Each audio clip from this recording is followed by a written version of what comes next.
วันนี้น้องสิเป็นของเขาคนที่เหงาก็คงเป็นตัวอายบ่ต้องห่วงน้องลาคงบ่ตายแก่หัวใจหักไม่บ่ได้อีกแล้วบ่มีแววหักเขาสิหวนคืนกูจะยืนข้างเขาใจคนใหม่แค่ตัวอายทำสิ่งที่ค้างคาใจกูสบายเคยหักอายบ่อายเฝ้าหาเจ้าจนวันตายเจ้าใจร้ายลืมอายได้ลงคอที่ผ่านมาเคยหักอายบ่น้อลาคนงามอายหักไผบ่ได้อีหลีหัวใจอายนี้สิมีแต่เจ้าถึงน้องสิเป็นของเขาหักเจ้าเสมอปากเจ้าให้เขาดูแลแต่เขาบอกแค่ขึ้นมาเด้ออายยังหักน้องเสมอ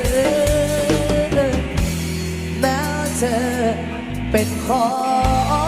งคนอื่น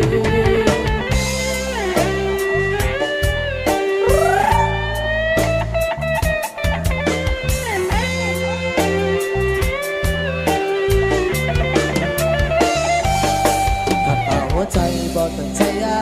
ชาเดี๋ยวชอบบอกลายกระชาไปทั้งใจห่วยเด้อน้องลาไอ้หักเจ้าลายหัวใจหักเจ้าบอกมีเสียร้ายไอ้เฝ้าหาเจ้าจนวันตายเจ้าใจร้ายลืมไอ้ได้ลงคอที่ผ่านมาด้วยอะไรโมน้อลาคนงานไอ้หักพันบ่ได้ดีหัวใจไอ้นี้สิมีแต่เจ้าจึงน้องสิเป็นของเขาหักเจ้าเสมอฝากเจ้าให้เขาดูแลให้เขาห่วงใยขึ้นมาเด้อไอ้ยังรักน้องเสมอแม้เธอเป็นของคนอื่นไอ้ยังรักน้องเสมอแม้ว่าเธอเป็นของคนอื่นโอเคโอ้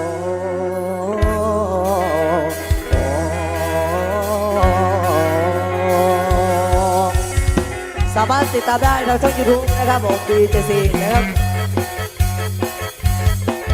เสื้อผ้าสีว่าแรงว่าไรยังบ่ได้เก่งใจของเธอเธอลองดูเบาหน้าเหล่าหน้าเสื้อให้ลงคนของเธอหลายคนมาคำว่าหักกับว่าเป็นคำตัวแต่ก็ยังสวนโดนแต่ดูดีในมือที่อายหลุดคนเลยอยากประกาศให้คนโอ้โหว่าชอบเป็นจังได้สวยแต่เพียงภายนอกแต่ข้างในแสนเน่าให้มาเอาของเก่าไม่อยากได้เจ็บมาเพียงพอแล้วกับผู้หญิงหลายใจจนตัวต่อไปแบกกันใจเธอเลยสวยแต่เพียงภายนอกแต่ข้างในแสนเน่าให้มาเอาของเก่าไม่อยากได้เจ็บมาเพียงพอแล้วกับผู้หญิงหลายใจจนตัวต่อไปแบกกันใจเธอเลยผู้หญิงขอ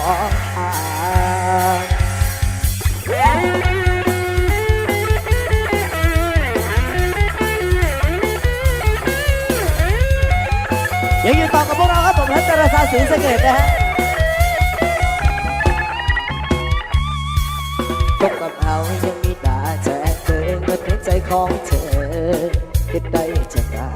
ผู้บ่าวกับผู้หญิงนี้เจอกับผู้ชายบ่ทันโดนออกลายที่เขาเห็นคิดว่าเป็นของเล่นได้ใส่เจ้าสร้างเองบอกแค่ไหนผู้บ่าวมุกเขาหัวอยู่แก่ใจเจ้ายังแยกเราได้เพราะอายคนแท้ใจสวยแต่เพียงภายนอกแต่ข้างในแสนเน่าให้มาเอาของเก่าไม่อยากได้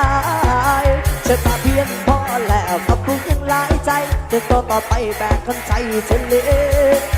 สวยแต่เพียงภายนอกแต่ข้างในแสนเน่าให้มาเอาของเก่าไม่อยากได้ฉันมาเพียงพอแล้ว แล้วกับผู้หญิงหลายใจจนตัวต่อไปแบกคำใจเฉลยผู้หญิงของ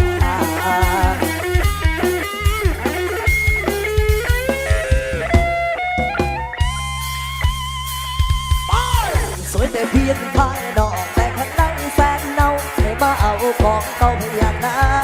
ยเช่นมาเพียงพอแล้วกับผู้หญิงหลายใจจนตัวต่อไปแบกคำใจเฉลยสวยแต่เพียงภายนอกแต่ข้างในแสนเนาให้มาเอาของเก่าพยานนายเช่นมาเพียงพอแล้วกับผู้หญิงหลายใจจนตัวต่อไปแบกคำใจเฉลยผู้หญิงขอทานสามารถติดตามได้นะครับทางช่อง YouTube นะครับผมมี BGC นะครับผมวันนี้ขอบคุณกับท่านในวันเจ้าภาพด้วยนะฮะคิดเอาไหม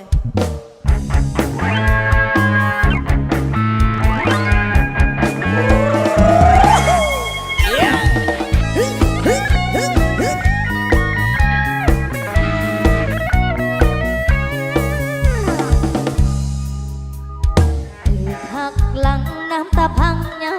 วเจ็บเราไอ้ฮักเขาผู้สาวเขาจึงต้องทำใจย้อนว่าฮักอยากได้ยังกับปักกันให้แต่ว่าฉากสุดท้ายไอ้มีคนใหม่เจ็บเด็กเดินเซนว่าเสียวขอเพียวเพียวให้เขาจักจอกเพื่อสิลืมคนหลอกดึงเขาได้285อาชาลีโอจัดมาชุดโตงานนี้เขาใจเลี้ยงส่งจากการจากไปเขาคนไม่รักดีเมื่อก่อนเป็นคนแสนดีมาวันนี้เป็นคนขี้เหล้าเกิดย้อนผู้เบาเปลี่ยนผู้สาวเราไปหาฟังตำแก้วตำแก้วตำจอกมาดูไอ้เหล้ามันกันและเป็นลายตาปิดฉากความฮักพังด้วยน้ำเมา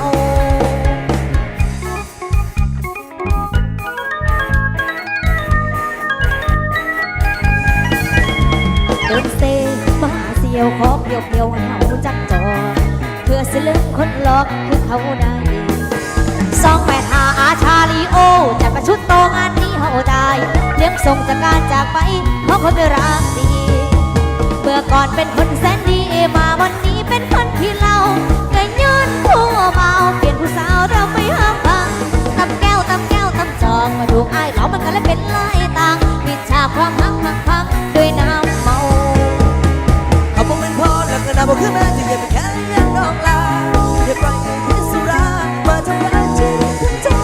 ไม่คนที่เขาทิ้งควายให้ไปตามทางของเขาไม่คนที่เขาหาเจ้ายังมีอยู่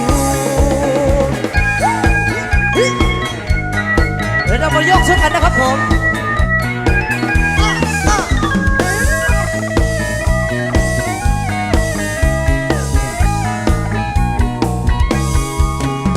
เดินเซมาเสียวขอเพียวเพียวให้เขาจักจอเพื่อสิลืมคนหลอกคือเขาได้285อาชาลีโอจัดมาชุดโตงานนี้เขาใจเลี้ยงส่งกับการจากไปของคนไม่รักดีเมื่อก่อนเป็นคนแสนดีมาวันนี้เป็นคนที่เล่าเกยย้อนผู้เบาเปลี่ยนผู้สาวเดาไปหาฟังตำแก้วตำแก้วตำจอกมาดูไอ้เหล่ามันกันและเป็นลายตาปิดฉากความฮักพังด้วยน้ำเมาปิดฉากความฮักพังด้วยน้ำเมา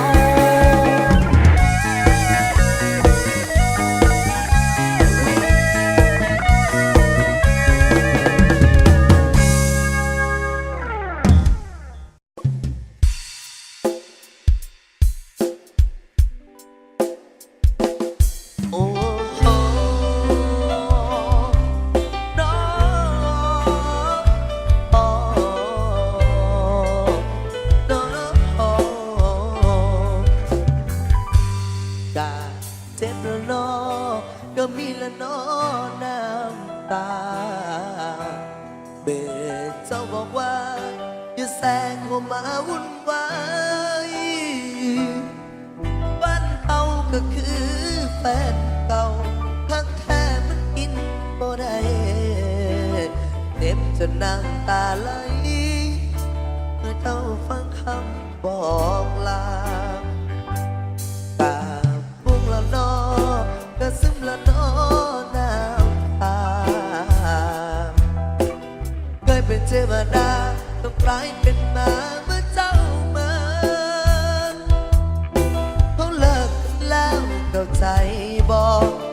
มองอย่าคิดล่วงเกินเดินออกจากชีวิตก็ไปสักที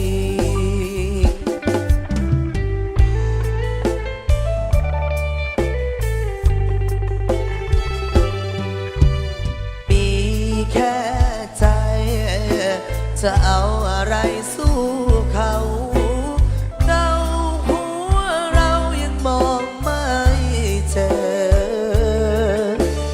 คนทั้งคนทิ้งกันลงคอเลยเหรอเธอจ้าใจอย่าเพึ่งทิ้งกันกอดขาไว้เจ้าก็ไปคือเก่าพอให้คุกเขาเจ้าก็บ่สนใจสิกราบขอร้องสำใดเจ้าก็ไปคือเก่าคนถูกทิ้งมันมาหาเจ้าของ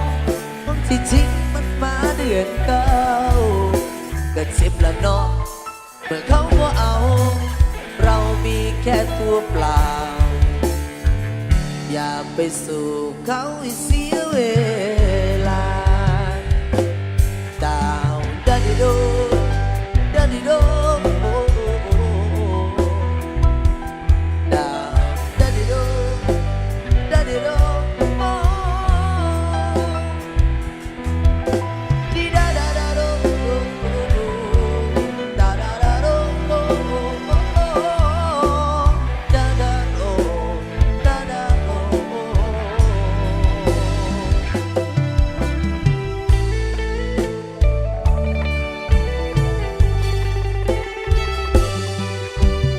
มีแค่ใจจะเอาอะไรสู้เขาเราหัวเรายังมองไม่เจอคนทั้งคนทิ้งกันลงคอเลยเหรอเธอจ้าใจอย่าเพึ่งทิ้งกัน กอดขาไว้เจ้าก็ไปคือเก่าห้องให้คุกเขาเจ้าก็บ่สนใจสิกราบขอร้องสำใดเจ้าก็ไปคือเก่าคนถูกทิ้งมันมาหาเจ้าของคนที่ทิ้งมันมาเดือนเก้าก็เจ็บละเนาะเมื่อเขาบ่เอา เรามีแค่ตัวเปล่า อย่าไปสู่เขาให้เสียเวลา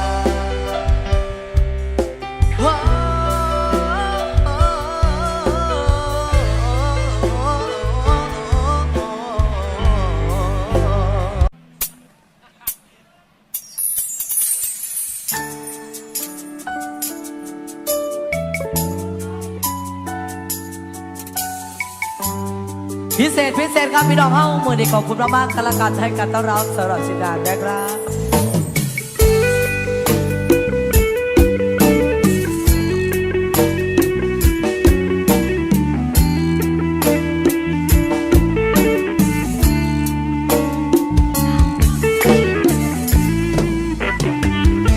ก็ย้อนว่าหา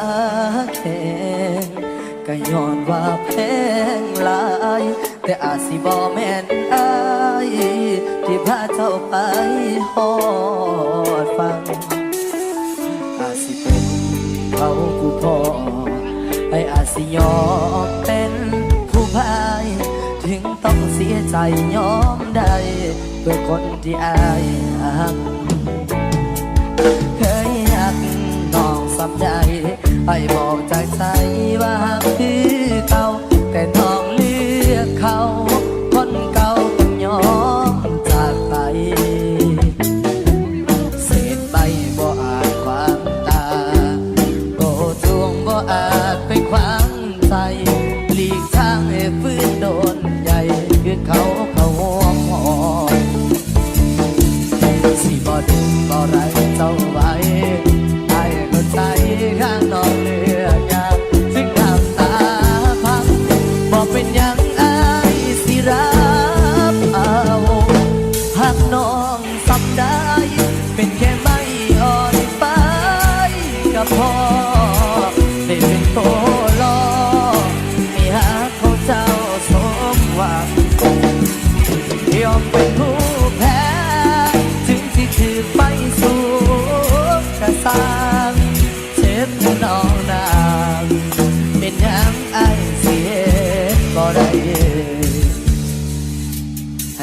ไปดีให้น้องได้มีความสุข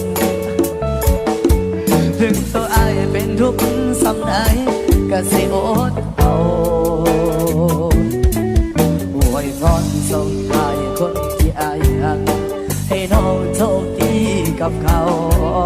จากสายเพื่อนที่เท่าของไอ้อ่อยฟ้า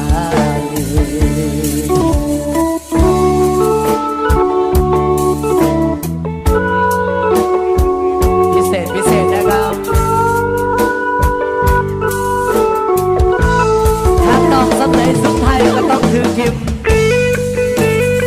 เสียใจจุงเบยจากใจเสียทักครับผม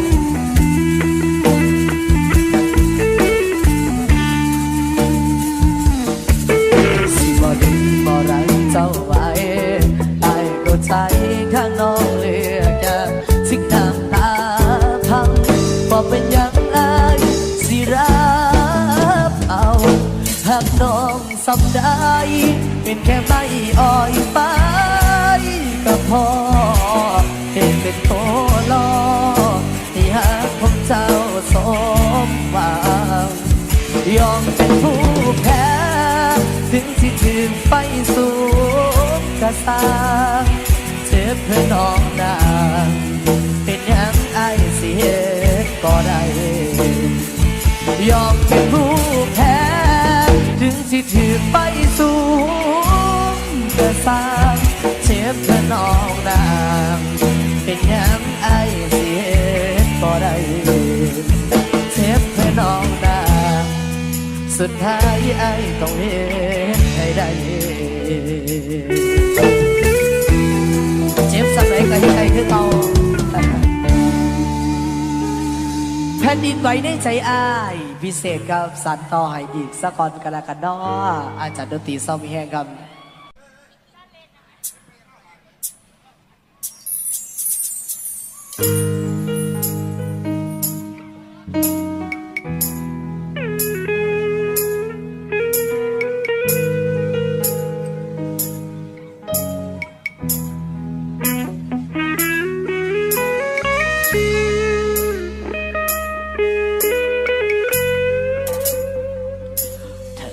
ยืนบ่ไหว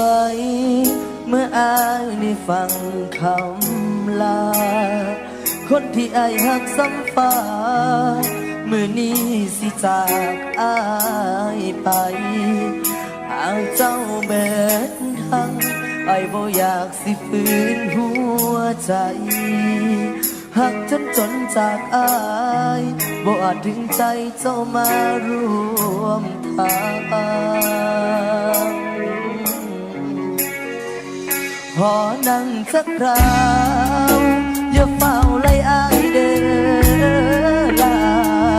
อายยังภาวะจากคำบอกลาจากนางเมื่อดับลงแล้วเส้นทางรักที่เฮาห่วงสร้างชีวิตลำพังขาดนางอายยังบ่ไหว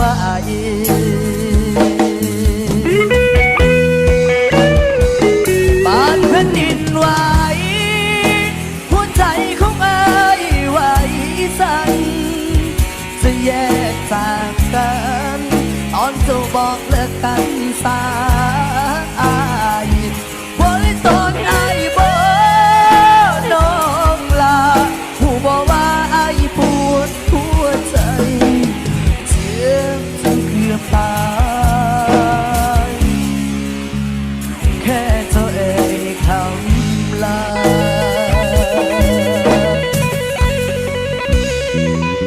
คนที่บอกลาบ่หูดอกว่าเจ็บซ้ำได้คนที่คักใสเกือบตายอยู่บ่น้องลาแต่อายอยากขอหากความรักของอายมีค่าเก็บเอาไว้เด้อลาให้หูว่ายังมีอายคนนี้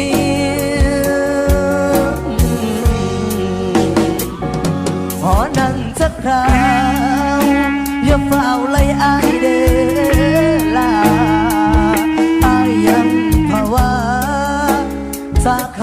บอกลาจากนางเมื่อดับลงแล้วเส้นทางรักที่เฮาห่วงสร้างชีวิตลำพังขาดนางอายยังบ่ไหว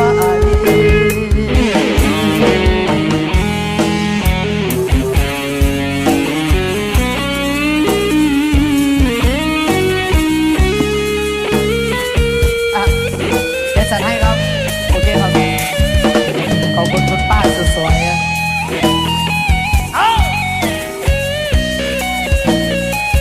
คนโสดขอเสียงคนโสดหน่อยนะโอ้ยโสดหลายครับผมบานแผ่นดินไหวหัวใจของอายไหวสั่นจะแยกจากกันตอนเธอบอกเลิกกันสายบอกที่ตนอายบอกน้องลาหูบอกว่าอายปวดหัวใจเจ็บจนเกือบตายแค่เธอเอ่ยคำลาแค่เธอเอ่ยคำลา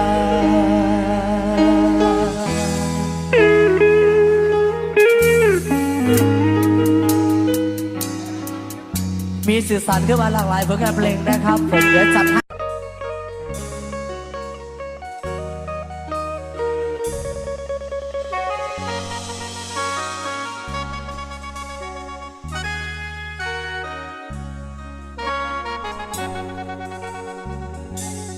คำสั้นๆที่ความยาวมันบ่ถึงนาทีอาจทำลายหลายล้านนาทีสิ่งดีๆที่เราร่วมก่อใจเย็นไว้สาเว้ายังออกมาหูโตบ่นอเรื่องมื้อนี้ไอ้สิบ่คิดต่อแค่อยากขอให้คิดแก่หาข้าวเก็บเอาไว้ก่อนคำว่าลาก่อนซึ่งไว้สาก่อนคนดีของอายไปกี่แต่ก่อนหักกันสำใดอยากให้ลองดูชักคราวเก็บเอาไว้ก่อนคำว่าลาก่อนซึ่งไว้สาก่อนอย่าด่วนอย่าเฝ้าบ่ต้องปะกันหักกันคือเก่าไม่เป็นคือเก่าไอ้ขอให้เจ้ากับคำสาลาคำสั้นๆที่ความหมายมันรุนแรงเกินไปมันสะเทือนหอดหัวใจอายหยุดเอาไว้เศร้าเว้าเด้อลาอยู่กันมาโดนต้องมีสักคนที่มีปัญหาปิดใจกันแค่เรื่องธรรมดาอย่าถือสาให้มันเป็นเรื่องราวเก็บเอาไว้ก่อนคำว่าลาก่อนเสื่อมไปสาก่อนคนดีของอายได้กี่แต่ก่อนหักกันซ้ำใดอยากให้ลองต้องดูจักคราวเก็บเอาไว้ก่อนคำว่าลาก่อนเสื่อมไปสาก่อนอย่าด่วนอย่าเฝ้าก็ต้องปะกันหักกันคือเก่าให้เป็นคือเก่าไอ้ขอให้เจ้ากับคำสาลา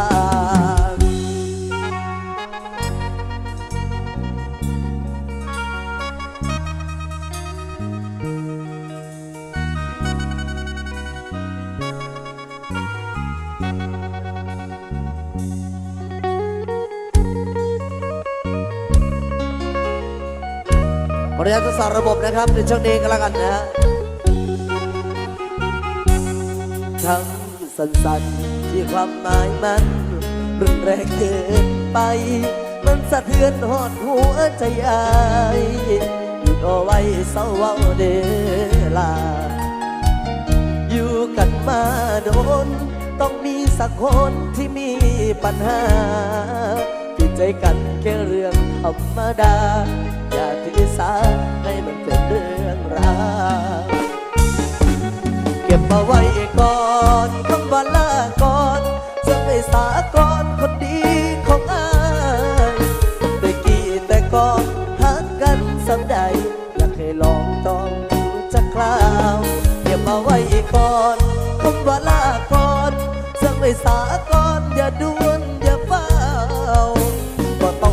กันฮักกันคือเก่าไอ้เป็นคือเก่าไอ้ขอให้เจ้ากับคำสาลาเก็บเอาไว้ก่อนคำว่าลาก่อนเรื่องไม่สาก่อนอย่าด่วนอย่าเฝ้าปากันฮักกันคือเก่าให้เป็นคือเก่าไอ้ขอให้เจ้ากับคำสาลา